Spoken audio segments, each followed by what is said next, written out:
கடவுளென்று நினைந்து கொள். எண்ணிடாமல் எதையுமே இறைவன் ஒன்றே நினைந்து கொள். காணும் உலகை நினைப்பதால் கடவு நினைவு போய்விடும். வேணும் உறுதி முதலிலே விரும்பி தியானம் பண்ணுவாய். வாழ்க ரமண சத்குரு, வாழ்க ஞான மார்க்கமே, வாழ்க வான்ம சாந்தியில் வாழும் வாழ்வு வாழ்கவே.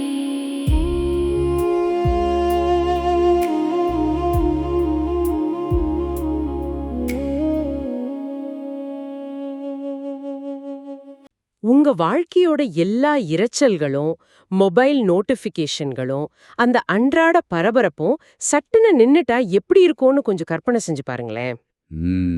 அந்த அமைதியை நினைக்கும் போதே ரொம்ப ஆழமா இருக்கு. ஆமா, வெளியே வாகனங்களோட சத்தம் இல்ல, உங்க கம்ப்யூட்டர்ல இருந்து வர்ற அந்த இமெயில் சத்தங்கள் இல்ல, சுவத்துல ஓடுற கடிகாரத்தோட சத்தம் கூட உங்களுக்கு கேட்கல. அந்த முழுமையான ஆழமான நிசப்தத்துல நீங்க தனிச்சு நிக்கிறீங்க. வாவ்! இப்போ உங்களுக்குள்ள என்ன உணர்கிறீங்கிறத யோசிச்சு பார்க்கணும். கரெக்ட். வெளிய உலகத்தோட அத்தனை விஷயங்களும் கொட்டி கிடந்தாலும் உள்ள ஏதோ ஒரு வெற்றிடம், ஏதோ ஒரு அமைதியின்மை இருப்பதை நாம அனைவருமே நம்ம வாழ்வின் ஏதோ ஒரு புள்ளியில நிச்சயமா உணர்ந்திருப்போம். கண்டிப்பா. எல்லாமே சரியா இருக்கிற மாதிரி தோணும். ஆனா மனசு மட்டும் ஒரு நிம்மதியற்ற தேடல்ல உழந்துகிட்டே இருக்கும். எக்னாத் ஈஸ்வரன் எழுதிய பாசேஜ் மெடிடேஷன் அப்படிங்கிற புத்தகத்தை அடிப்படையா வச்சுதான் இத பார்க்க போறோம். இது ஏதோ தத்துவங்களை பேசுற ஒரு சாதாரண புத்தக சுருக்கம் கிடையாது. இது உங்களை முழுமையா மாற்றக்கூடிய, உங்களுக்குள்ளேயே இருக்கிற ஒரு அமைதி சாம்ராஜ்யத்தை திறந்து விடக்கூடிய ஒரு உணர்வு பூர்வமான வழிகாட்டி. ஆமாங்க, சொல்லப்போனா இந்த தேடல் நாம எல்லாரும் அன்றாட எதிர்கொள்ற ஒரு போராட்டம் தான் இல்லையா? 100க்கு 100 உண்மை. நாம எப்பவுமே மகிழ்ச்சிய ஏதோ ஒரு இலக்குல தேடிக்கிட்டே இருக்கோம். அந்த பதவி கிடைச்சிட்டா, இல்ல அந்த புது வீடு வாங்கிட்டா எல்லாம் சரியாயிடும்னு ஓடுறோம். ஆனா எக்னாத்தீஸ்வரன் அவங்க இந்த மாயைய தன் சொந்த வாழ்க்கையிலே ரொம்ப ஆழமா உணர்ந்தாரு. அவர் ஒரு மிக வெற்றிகரமான மனிதரா இருந்தாரு. ஆமா, இந்தியாவுல ஒரு புகழ்பெற்ற ஆங்கில பேராசிரியரா இருந்தாரு. மாணவர்கள் அவரை ரொம்ப நேசிச்சாங்க. சமூகத்துல நல்ல மதிப்பு, சிறந்த நண்பர்கள்னு வெளியே பார்க்க எல்லாம் சிறப்பா இருந்துச்சு. ஆனா இரவுல தனிமையில இருக்கும்போது, நான் ஏன் இங்க இருக்கேன், இந்த காகித கப்பல் போன்ற வாழ்க்கைக்கு என்ன அர்த்தம்னு விடை தெரியாத கேள்விகள் அவரை தொலைச்சிருக்கு. வெளியே இருக்கிறவங்களுக்கு அவர் வாழ்க்கை ஒரு கனவு போல தெரிஞ்சிருக்கலாம். ஆனா அவருக்குள்ள இருந்த வெற்றிடம் அதை விட பெரியதா இருந்திருக்கு. அந்த வெற்றிடம் ஒரு பெரும் நெருக்கடியா மாறியதுக்கு அவருடைய வாழ்க்கையில அடுத்தடுத்து நடந்த சில மரணங்கள் தான் காரணம். ஓ, மரணங்களா? ஆமா, அவர் தன் வழிகாட்டியா நினைச்ச மகாத்மா காந்தி சுட்டு கொல்லப்படுறாரு. அதை தொடர்ந்து அவருக்கு ஆன்மீக குருவா இருந்த அவருடைய அன்பு பாட்டி தவறிட்டாங்க. ஐயையோ, ரொம்ப கஷ்டமான காலகட்டமா இருந்திருக்குமே. அது மட்டும் இல்ல, சில நாட்கள்லயே ஏறக்குறைய அவருடைய வயதிலே இருந்த அவருடைய நெருங்கிய நண்பர் ஒருத்தரும் எதிர்பாராம இறந்து போனாரு. இதுவே தாங்கிக்க முடியாத ஒரு வழிதான். இதுக்கெல்லாம் மேலா ஒரு நாள் அவர் வாக்கிங் முடிஞ்சு வீட்டுக்கு திரும்பிய போது, அவர் மேல உயிரையே வச்சிருந்த அவருடைய செல்ல நாய் ரோட்ல ஒரு லாரியில அடிபட்டு இறந்து கிடந்தது. நிஜமாவா? அவரோட நாயும் இறந்துருச்சா? இது ரொம்பவே மனச உடைக்கக்கூடிய ஒரு விஷயம். கண்டிப்பா. மரணம் அப்படிங்கிறது தத்துவ புத்தகங்கள்ல படிக்கிற ஒரு வார்த்தை இல்ல. அது எப்ப வேணும்னாலும் யாருக்கு வேணும்னாலும் வரலான்னு ஒரு கொடூரமான நிதர்சனம் அவரை தாக்குச்சு. ஆனா இதுக்காக அவர் அமைதிய தேடி இமயமலை குகைகளுக்கோ இல்ல காடுகளுக்கோ தப்பி ஓடல இல்லையா? அதுதான் அவருடைய சிறப்பே. அவர்தான் வாழ்ந்த அந்த பரபரப்பான அன்றாட வாழ்க்கைக்கு மத்தியிலேயே தனக்குள்ளேயே அந்த புதையலை தேடத் தொடங்கினாரு. இதை ஒரு பெரிய கண்ணோட்டத்துல நாம இணைத்து பார்த்தோம்னா, அன்றாட வாழ்க்கையோட தற்காலிக இன்பங்கள் எல்லாமே ஒரு கனவு போலதான் நாம உணர முடியும். நாம தூங்கும்போது காண்ற கனவு முழிக்கிற வரைக்கும் 100% உண்மை போலதான் நமக்கு தெரியும். கரெக்ட். ஆனா முடிச்சதும் அட இது வெறும் கனவுதானான்னு நிம்மதி அடைவோம். அதேதான். விழித்தெழுவது அப்படின்னா என்ன? கீழ்நிலை யதார்த்தத்திலிருந்து ஒரு உயர்நிலைக்கு செல்வதுதான். நாம இப்போ விழித்திருப்பதா நினைக்கிற இந்த வாழ்க்கையை விட மேலான ஒரு விழிப்பு நிலை இருக்குன்னு ஈஸ்வரன் உணர தொடங்கினாரு. சரி, இத கொஞ்சம் விரிவாக பாப்போம். அந்த உயர்நிலையை அடைய அவர் கண்டுபிடிச்ச வழிதான் தியானம். ஆனா தியானம்னு உடனே பலரும் நினைக்கிற மாதிரி இது மூச்சை பிடிச்சுக்கிட்டு மனச முழுமையா வெற்றிடமாக்குற விஷயம் கிடையாது. ஆமா, ஈஸ்வரன் இத ரொம்ப நகைச்சுவையா சொல்றாரு, மனதை வெற்றிடமாக்க கூடாதுன்னு. கரெக்ட். அப்படி மனச வெற்றிடமாக்கணும்னா தலையில ஒரு பெரிய சம்மட்டியால தான் அடிக்கணும்னு அவர் சொல்றது ரொம்பவே சிரிப்பா இருக்கு. ஆமாங்க, நாம நம்மளோட அறிவு மழுங்கடிக்க விரும்பல, மாறா நம்ம கவனத்தை கூர்மையாக்க தான் விரும்புறோம்.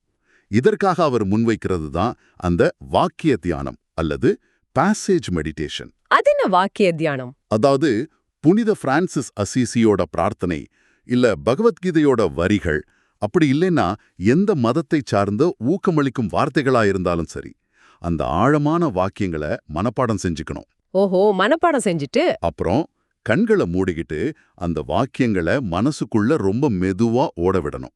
இதை எப்படி கற்பனை செஞ்சு பார்க்கணும்னா, ஒரு தெளிவான ஆழமான குளத்துல முத்துக்களை மெதுவா ஒவ்வொன்னா போடுற மாதிரி. வாவ், ரொம்ப அழகான ஒரு உவமை. ஆமா, ஒவ்வொரு வார்த்தையா அந்த அமைதியான குளத்துக்குள்ள இறக்கணும். ஒவ்வொரு வார்த்தையோட ஆழத்தையும் அதோட அர்த்தத்தையும் உள்வாங்கி தியானிக்கணும். ஆனா ஒரு நிமிஷம், நடைமுறையில நம்ம மனசு அப்படி ஒரு வாக்கியத்துல அமைதியா நிக்குமா என்ன? நீங்க குளம் முத்துன்னு ரொம்ப அழகா சொல்றீங்க, ஆனா என் மனசு எப்படி தப்பிக்கும் தெரியுமா? எப்படி சொல்லுங்களேன். இப்ப நான் தியானம் பண்றேன்னு கண்ணை மூடி உட்காந்து அமைதியின் கருவியாக்குன்னு புனித பிரான்சிஸ் வரியன்னு நினைப்பேன். உடனே மனசு கேக்கும், அமைதியின் இளவரசர் யாருன்னு. உடனே நீங்க இயேசுன்னு மனசுக்குள்ள நினைப்பீங்க. ஆமா, மனசு மறுபடியும் கேக்கும் அவர் எங்க பிறந்தாருன்னு. நான் பெத்லஹேம்னு சொல்லுவேன். உடனே மனசு தாவி, ஆமா Bethlehem steel company share market நிலவரம் என்னன்னு எங்கேயோ போயிடும். ஆமா, இது சாதாரணமா நடக்கிற ஒண்ணுதான். இப்படி மனசு ஒரு குரங்கு மாதிரி தாவும் போது அது எப்படி புடிச்சு நிறுத்துறது? இது உங்களுக்கு மட்டும் நடக்கல. இதுதான் மனசோட அடிப்படை இயல்பே. மனசு இப்படி அலைப்பாய்ந்தா அதோட சண்டை போடக்கூடாது. இந்த கோவமும் எரிச்சலும் அடையக்கூடாது. ஓ, கோபப்படக்கூடாதா? கண்டிப்பா கூடாது. அமைதியா ரொம்ப அன்பா மனசு பிடிச்சு மறுபடியும் அந்த வாக்கியத்தோட முதல் வரியிலிருந்து தொடங்கணும். இது மனசுக்கு நாம தர்ற ஒரு அன்பான பயிற்சி. அதாவது மூளையோட நரம்பியல் பாதைகளை நம்ம மாற்றி அமைக்கிற ஒரு ப்ராசஸ் இல்லையா? சரியா சொன்னீங்க. மனசு ஓடும்போதெல்லாம் அதோட சண்டையிட்டா நாம தியானம் பண்ணல, சண்டை தான் போடுறோம்னு அர்த்தம். ஒரு குழந்தைய எப்படி அன்பா கையை பிடிச்சு கூட்டி வருவோமோ அப்படி மனச மெதுவா வாக்கியத்துக்கு திருப்பி கொண்டு வரணும். இங்கேதான் விஷயம் ரொம்ப சுவாரஸ்யமா மாறுது. வாக்கிய தியானம் அப்படிங்கறத நம்ம காலையில ஒரு அரை மணி நேரம் அமைதியா உட்கார்ந்து பண்றோம்னு வச்சுப்போம். ஆனா மீதமுள்ள அந்த 23 மணி நேரமும் மனசு நம்மள சும்மா விடுறது இல்லையே. ஆமா, அது ரொம்ப பெரிய சவால். அலுவலக பரபரப்பு, டிராஃபிக், குடும்ப பொறுப்புகள்னு நாள் முழுக்க மனச அலைபாய்வதை தடுக்க நம்ம என்ன பண்றது? அந்த 23 மணி நேரத்தை கையாள்றதுக்காகத்தான் ஈஸ்வரன் ஒரு மிகச்சிறந்த நடைமுறை உத்திய தர்றார். அதுதான் மந்திரம் சொல்றது. இதை விளக்குறதுக்கு அவர் ஒரு அழகான உதாரணம் சொல்றார். என்ன உதாரணம் அது? திருவிழாக்கள்ல யானை நடந்து போறதை நீங்க பார்த்திருப்பீங்க. அதனோட பெரிய துடிக்கை எப்பவுமே அங்கும் இங்கும் அலைபாய்ந்துகிட்டே இருக்கும். வழியில இருக்கிற கரைகள்ல இருக்கிற பழங்களை எடுக்கும், மக்கள் தலையில கை வைக்கும். ஆமா, அது ஒரு இடத்துல சும்மாவே இருக்காது. ஆனா அந்த யானையோட பாகன் ஒரு சின்ன மூங்கில் கழிய அதோட துதிக்கையில கொடுத்துட்டா என்ன ஆகும்? ஓ, அந்த யானை அந்த கழிய ரொம்ப கவனமா பிடிச்சுக்கும்ல. கரெக்ட். அந்த கழிய பிடிச்சுக்கிட்டு வேற எங்கும் கவனத்தை சிதறனிடாம ரொம்ப அமைதியா நடந்து போகும். நம்ம மனசும் அந்த யானையோட துடிக்க போலதான். மந்திரம் அப்படிங்கிறது அந்த மூங்கில் கழி. வாவ், அந்த யானைக்கு ஒரு பொம்மை கொடுத்தது போல மனசு அந்த மந்திரத்தை பற்றி கொள்ளுது இல்லையா? ராமா, ஏசு, இல்ல ஓம் மணி பத்மே ஹூம்னு ஏதாவது ஒரு ஆழமான வார்த்தையை நம்ம மூங்கில் கழியா பயன்படுத்தலாம். ஆமாங்க, உங்களுக்கு எந்த வார்த்தை நெருக்கமா இருக்கோ அதே பயன்படுத்தலாம். ஆனா இத அன்றாட வாழ்க்கையில எப்படி நடைமுறைப்படுத்துறது? இப்போ ஒரு வேலை நாள்ல நான் என் கம்ப்யூட்டர் முன்னாடி உட்கார்ந்திருக்கேன். ஒரு வாடிக்கையாளர்கிட்ட இருந்தோ இல்ல மேலதிகாரி கிட்ட இருந்தோ என்னை அவமதிக்கிற மாதிரி ஒரு இமெயில் வருது. ஒரு ரியல் டைம் ப்ராப்ளம். உடனே என் ரத்த அழுத்தம் எகிரும். நான் கோபத்துல ஏதோ ஒரு பதில டைப் செய்ய நினைப்பேன். அந்த பதற்றமான சூழ்நிலையில இந்த மந்திரம் எப்படி வேலை செய்யும்? அந்த இடத்துல தான் மந்திரம் ஒரு கேடயமா செயல்படுது. அந்த இமெயில பார்த்த உடனே மூளை உடனே சண்டையிடு அல்லது தப்பியோடி விடு அப்படிங்கிற நிலைக்கு செல்லும். ஆமா, மூச்சு வேகமா வாங்கும். அந்த நேரத்துல உடனடியாக பதிலளிக்காம கண்களை மூடி மனசுக்குள்ள உங்களுடைய மந்திரத்தை திரும்ப திரும்ப சொல்லுங்க. இது வெறுமனே மனச திசை திருப்புறது கிடையாது. இது உங்க நரம்ப மண்டலத்தை அமைதிப்படுத்துற ஒரு அறிவியல் பூர்வமான செயல். அதாவது அந்த தூண்டுதலுக்கும் நம்முடைய எதிர்வினைக்கும் நடுவுல ஒரு சின்ன இடைவெளியை இந்த மந்திரம் உருவாக்குறது அப்படிதானே? மிகச் சரியா சொன்னீங்க. கோபம், பொறாமை, பயம் போன்ற எதிர்மறை உணர்ச்சிகள் உங்களை ஆட்கொள்றதுக்கு முன்னாடி அந்த ஆற்றலை நேர்மறையான சக்தியா மாற்ற ஒரு ஆழமான உத்தி இது. இது ரொம்ப பிராக்டிக்கலா இருக்கு. இது மட்டுமில்லாம மன உளைச்சல் வரும்போது எழுந்து ஒரு மந்திர நடைப்பயிற்சி மேற்கொள்ளலாம். ஓ, மந்திர வாக்கிங். ஆமா, ஒவ்வொரு அடிக்கும் மந்திரத்தை மனசுக்குள்ள சொல்லிக்கிட்டே நடக்கிறது. இது மூளையோட பதற்ற அலைகளை எவ்வளவு விரைவா குறைக்குதுன்னு நீங்களே நேரியா உணர முடியும். ரொம்ப அருமையான டிப்ஸ் இது. அடுத்ததா நாம கவனிக்க வேண்டிய மிக முக்கியமான ஒண்ணு வேகத்தை குறைத்தல், அதாவது ஸ்லோயிங் டவுன். ஆமா, இன்னைக்கு இது ரொம்ப அவசியமான ஒண்ணு. இன்னைக்கு நம்ம அனைவருக்குமே ஹரி சிக்னஸ் அப்படிங்கிற வேக வியாதி வந்துருச்சு. நாம எவ்வளவு வேகமா செயல்படுறோமோ அவ்வளவு திறமையா இருக்கோம்னு நாம ஒரு மாயையில வாழ்ந்துட்டு இருக்கோம். அந்த மாயையை உடைக்க சார்லி சாப்ளினோட மாடர்ன் டைம்ஸ் திரைப்படத்தை நாம நினைச்சு பார்க்கணும். ஓ, அந்த ஃபேக்டரி சீன். ஆமா, ஒரு தொழிற்சாலையில அவர் இயந்திரத்தனமா நட்டுகளை முறுக்கிக்கிட்டே இருப்பாரு. வேலை முடிஞ்ச பிறகும் வெளியே வந்து காத்துல அதே போல முறுக்கிக்கிட்டே இருப்பாரு. நிஜமாவே நாமளும் அப்படிதான் ஓடிட்டு இருக்கோம். நாம தொடர்ந்து வேகமா செயல்படும் போது நாமளும் அப்படிப்பட்ட இயந்திரங்களா தான் மாறிடுறோம். இயந்திரமா மாறும்போது மனிதனுக்குரிய விழிப்புணர்வையும் சுதந்திரத்தையும் நாம இழந்துடுறோம். அதனாலதான் பொறுமை குறையுது, கோமா அதிகரிக்குது இல்லையா? கரெக்ட். வேகம் அதிகரிக்க அதிகரிக்க மூளையில அறிவாற்றல் செயல்படும் பகுதி மழுங்கி உணர்ச்சிகள் மேலோங்க தொடங்குது. எல்லாவற்றுக்கும் மேலா வேகத்தின் காரணமா நாம செய்யற தவறுகள் அதிகரிச்சு அதை சரி செய்ய நாம இன்னும் அதிக நேரத்தை செலவிடுறோம். ஆனா ஒரு நிமிஷம், ஒரு யதார்த்தமான கேள்வியை நான் இங்கே கேட்கணும். எனக்கு எக்கச்சக்கமான வேலைகள் இருக்கு. காலை எழுந்தவுடன் குழந்தைகளை ஸ்கூலுக்கு அனுப்பணும், ஆஃபீஸ்ல மீட்டிங்ஸ் இருக்கு, திரும்ப வந்து சமைக்கணும். நான் எப்படி மெதுவா செயல்பட முடியும்? இது பிராக்டிக்கலா சாத்தியமா? அது ஒரு நியாயமான கேள்விதான். ஆனா ஈஸ்வரனோட பாட்டி செஞ்சதை பாருங்க. அவருக்கு ஒரு பெரிய கூட்டு குடும்பத்தை நிர்வகிக்கிற பொறுப்பு இருந்துச்சு. நீங்க சொல்றதை விட பல மடங்கு வேலைகள் அவருக்கு இருந்துச்சு. ஓ, அப்போ அவர் எப்படி அதை கையாண்டாரு? அவர் எதையும் அவசரமா செய்யல. அத்தியாவசியமான வேலைகளுக்கு மட்டும் அவர் முன்னுரிமை அளிச்சாரு. எல்லாவற்றையும் நான் ஒருத்தியே செய்யணும் பதறல. நாமளும் அப்படிதான் செய்யணுமா? ஆமா, கவனத்தை சிதறடிக்கும் வேலைகளை தவிர்க்க பழகணும்.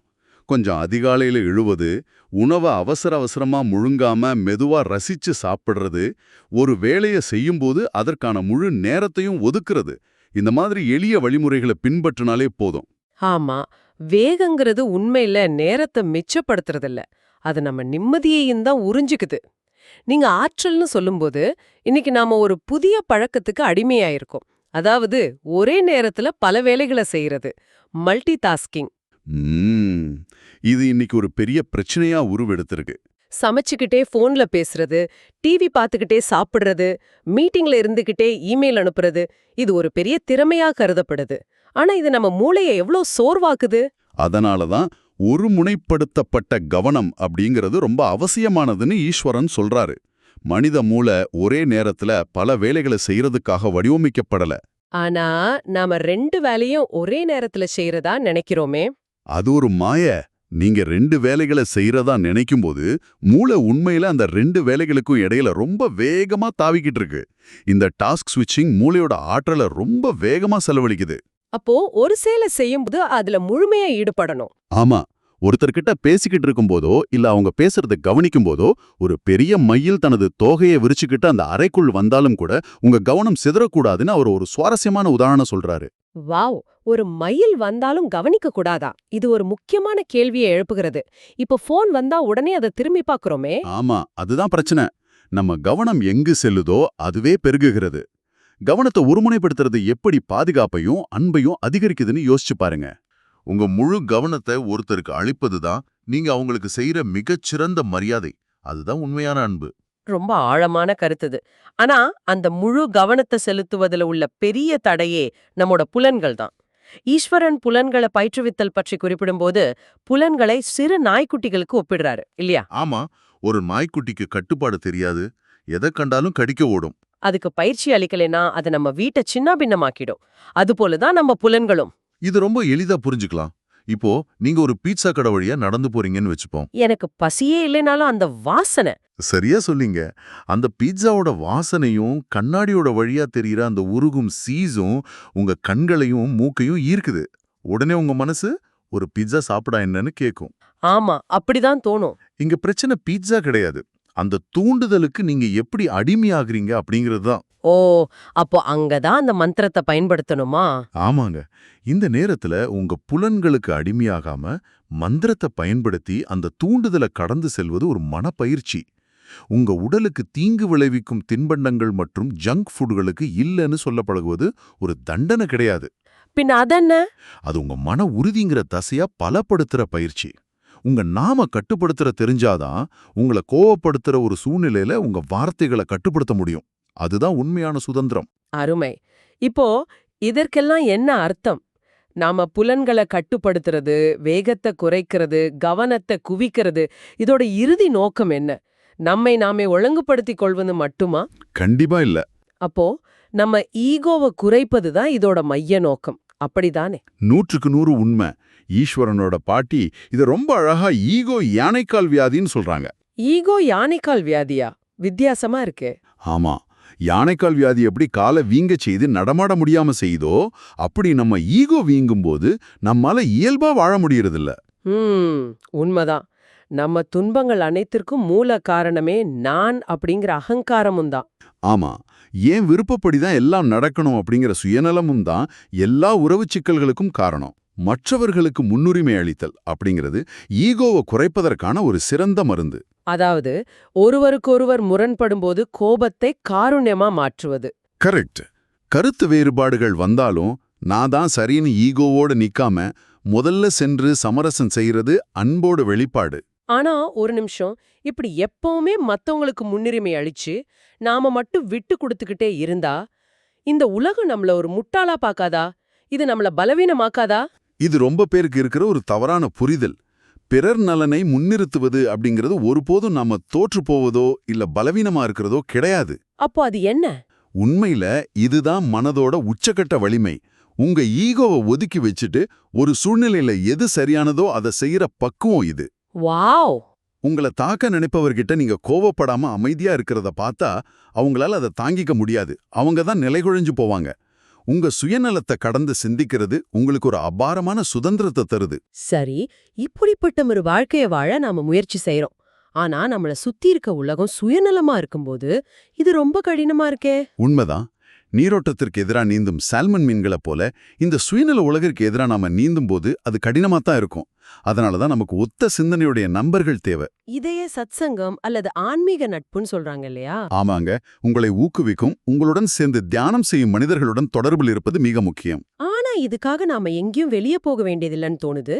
நம்ம குடும்பத்தினருடனோ நண்பர்களுடனோ இணைந்து தியானம் செய்யறது, கூட்டாக சேர்ந்து சாப்பிடுறது, இதுவே போதுமே. கண்டிப்பா. ஒருவருக்கொருவர் உணர்வுபூர்வமா உதவி செய்யும்போது அந்த வீடே ஒரு புனிதமான இடமா மாறுது. நாம இருக்கிற இடத்திலேயே அந்த சத்சங்கத்தை உருவாக்க முடியும். அது ரொம்ப நிம்மதியா இருக்கு கேக்குறதுக்கு. இதைத் தொடர்ந்து ஈஸ்வரன் சொல்ற மற்றொரு முக்கியமான பயிற்சி ஆன்மீக வாசிப்பு. இது ரொம்ப எளிய ஆனா சக்தி வாய்ந்த ஒரு பழக்கம். ஆனா இன்னைக்கு பலரும் தூங்குறதுக்கு முன்னாடி நெட்ஃபிளிக்ஸ் பாக்குறது, சமூக வலைத்தளங்கள்ல மணிக்கணக்கா வலம் வர்றதுன்னு தானே இருக்காங்க. ஆமா, இதுக்கு டூம் ஸ்க்ரோலிங்னு பேரு. இதனால மூளை ஒருவித பதற்றத்தோடும் எதிர்மறை எண்ணங்களோடுமே உறங்கச் செல்லுது. அதான் தூக்கம் சரியா வர்றதில்ல. கரெக்ட். ஆனா தூங்குறதுக்கு முன்னாடி குறைந்தபட்சம் ஒரு அரை மணி நேரமாவது தாமஸ் கெம்பிஸ் அல்லது ஈஸ்வரன் போன்ற ஆன்மீக பெரியோர்களின் நூல்களை வாசிக்கணும்னு அவர் சொல்றாரு. இது நம்ம ஆழ்மனசுல எப்படி வேலை செய்து நம்ம பார்க்கணும். உறங்கும் முன் படிக்கும் நல்ல விஷயங்களும் அதன் பின் படுக்கையில படுத்தபடி மந்திரத்தை உச்சரிச்சுக்கிட்டே தூங்குறதும் நம்ம ஆழ்மனசுக்குள்ள ஒரு வித அமைதி விதைய விதைக்கின்றன. ஆமா, நாம தூங்கும்போது மூளை அந்த அமைதியான எண்ணங்களை செயலாக்குது. இதனால அதிகாலையில எழும்போது முந்தைய நாளோட எந்த மன உளைச்சலும் இல்லாம மனசு அவ்வளவு புத்துணர்ச்சியோட இருப்பதை நாம உணரலாம். வாவ்! இந்த 8 படிகளையும், அதாவது வாக்கிய தியானம், மந்திரம் கூறுதல், வேகத்தை குறைத்தல், ஒருமுனைப்படுத்தப்பட்ட கவனம், புலன்களை பயிற்றுவித்தல், மற்றவர்களுக்கு முன்னுரிமை அளித்தல், ஆன்மீக நட்பு மற்றும் ஆன்மீக வாசிப்பு, இவற்றை தொடர்ந்து செஞ்சா என்ன நடக்கும்? இதை தொடர்ந்து செஞ்சா நாம 3 மாபெரும் உண்மைகளை கண்டுபிடிப்போம்னு ஈஸ்வரன் சொல்றாரு. ஓ, அந்த 3 கண்டுபிடிப்புகள் என்னென்ன? முதல் கண்டுபிடிப்பு, நாம இந்த உடல் கிடையாது. உடல் அப்படிங்கிறது நாம அணிந்திருக்கும் ஒரு சட்டை போல. அவர் வெளிநாட்டுல வாங்கிய ஒரு விலை உயர்ந்த கோட் அணிந்திருப்பாரு, ஆனா உள்ளே கேரளா ஜாக்கெட் போன்ற ஒரு தோல் ஆடை, அதாவது உடல் இருக்குன்னு வேடிக்கையா சொல்லுவாரு. ரொம்ப சுவாரஸ்யமான பார்வை. இரண்டாவது என்ன? இரண்டாவது கண்டுபிடிப்பு, நாம இந்த மனமும் கிடையாது. உடல் காரோட வெளிப்பகுதி அப்படின்னா மனம் அதோட என்ஜின் போன்றது. என்ஜினை நாம கட்டுப்படுத்தணும், என்ஜின் நம்மை கட்டுப்படுத்தக்கூடாது. சூப்பர். மூன்றாவதா, எல்லாவற்றுக்கும் மேலான ஒரு மாபெரும் கண்டுபிடிப்பு இருக்கு. நாம இந்த உடலும் இல்ல மனமும் இல்லன்னா பின்ன நாம யார்? நாம முடிவற்ற அன்பு கொண்ட உண்மையான ஆன்மா, அதாவது ட்ரூ செல்ஃப் அப்படிங்கறத அறிவதுதான் அந்த உச்சக்கட்ட விழிப்புணர்வு. நீங்க எந்த அளவுக்கு உங்களை ஆழமா அமைதியா உணர்றீங்களோ அந்த அளவுக்கு இந்த உலகத்தோட எல்லா மனிதர்களுடனும் எல்லா உயிர்களோடனும் உங்களுக்குள்ள இருக்கிற அந்த ஆழமான ஒருமைப்பாட்டை உணர்வீங்க. நீங்க தேடுற அந்த மகிழ்ச்சியும் அந்த முழுமையான அமைதியும் வெளியே எங்கும் எந்த பொருளிலும் இல்ல. ஆமாங்க, உங்க நிம்மதிய எந்த ஒரு ஷாப்பிங் மாலிலும் வாங்க முடியாது. அது உங்க உள்ளேதான், உங்க மனதோட ஆழத்துல பல வருடங்கள உங்களுக்காகவே காத்துக்கிட்டு இருக்கு. ஒரு கணம் சிந்திச்சு பாருங்க. இன்னைக்கு நீங்க உங்களை சுற்றியுள்ள இந்த உலகம் அமைதியாகணும்னு காத்துக்கிட்டு இருக்க போறீங்களா? அது நடக்காத காரியம் இல்லையா? ஆமா. அல்லது அடுத்த முறை உங்க அலைபேசி ஒலிக்கும்போது உங்க மனசோல ஓட்டத்தை ஒரு கணம் நிறுத்தி உங்களுக்குள்ளேயே அந்த நிசப்தத்தை உருவாக்க போறீங்களா? அந்த ஒரு நொடி அமைதி உங்க வாழ்நாள் முழுவதையும் மாற்றக்கூடியதாக இருந்தால் இன்று நீங்கள் என்ன செய்வீர்கள்?